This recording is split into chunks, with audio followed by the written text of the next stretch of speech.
បាទសួស្តីតាគ្នានៅក្នុងវីដេអូនេះយើងមកសិក្សាអំពីសកម្មភាពប្រចាំថ្ងៃណាអូខេតាគ្នាទៅតាមដានចំណុចមួយតាគ្នាណាបាទតាគ្នាមកមើល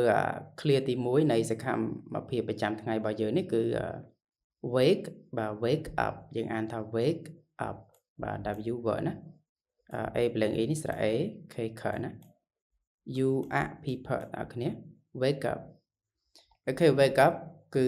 ភ្ញាក់ពីគេងតើអ្នកគ្នាមកមើលប្រយោគឧទាហរណ៍របស់យើងមួយមកបាទ I បាទ wake up at អូខេ 7 am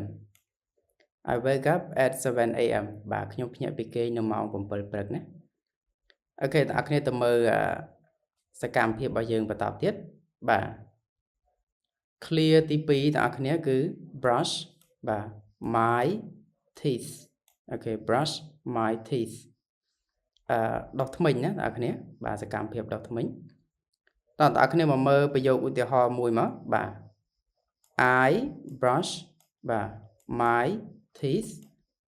every morning អូខេ I brush my teeth every morning បាទខ្ញុំដុសធ្មេញជារៀងរាល់ព្រឹកណាតើអ្នកគ្នាទៅមើលសកម្មភាពរបស់យើងបន្តទៀតមកបាទ have breakfast បាទ have breakfast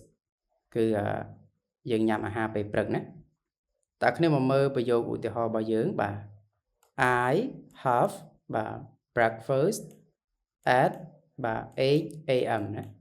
I have breakfast at 8 am បាទខ្ញុំញ៉ាំអាហារពេលព្រឹកនៅម៉ោង8ព្រឹកណាអូខេតើគ្នានៅក្នុងវីដេអូនេះយើងសិក្សាពី clear បាទដែលពិពណ៌នាពីសកម្មភាពប្រចាំថ្ងៃមួយចំនួនណារួមទាំងប្រយោគឧទាហរណ៍ហើយតើអ្នកគ្នាអាចយក clear និងប្រយោគទាំងអស់នេះទៅប្រើប្រាស់បានណាចំពោះបងប្អូនដែលចង់សិក្សាអាច comment ពាក្យថារៀននៅខាងក្រោមវីដេអូ Follow for more